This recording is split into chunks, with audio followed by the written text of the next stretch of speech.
এই ভাই, আপনাদের দোকানে কি ফটোকপি করা যাবে? হ্যাঁ ভাই, করো যাবি। ভাই কয় টাকা করে? আমি 3টা ফটোকপি করবো তো। ভাই 2.5 টাকা করে, আপনি 3টে 60 টাকা করে দিয়ে। আমি ব্রাজিল সাপোর্ট করি বিদায় ও 60 টাকা বলছি। দেখি একটা কলমের কথা জিজ্ঞেস করি। ভাই আপনার দোকানে কি কলম আছে? আমাকে 10 টাকা দামের একটা কলম দেন তো।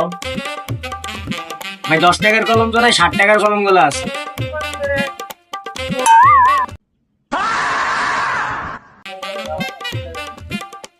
তোর দোকানে কি সবই 60 টাকা? আমি কি বাতিল করে দিতে আমার লাগে এরকম ভাইজানি করো? 60 টাকায় ছিলেন, এটা কি হজম হয়নি? যান 60 টাকা খেতে পারবেন না? আপনারা কি বুঝলাম না, ব্রাজিল সাপোর্টাররা মানে একটু কিছু করে ধমক দেন। এই দেখছেন না তিনটা কজন, এই যে আজকের একটা খেলা আছে, একটা আরো লাগাই দিন, বুঝলেন নাই? আপনাদের তো আর্জেন্টিনা সাপোর্টার, তাহলে কেমনে মিলবো? আপনাদের সাথে আমাদের সাথে যাবে? আমরা ব্রাজিল সাপোর্টার, আমরা ব্রাজিল সাপোর্টারদের দোকানে যাইতে হবে। দূর, আপনার দোকান থেকে কি বলবো?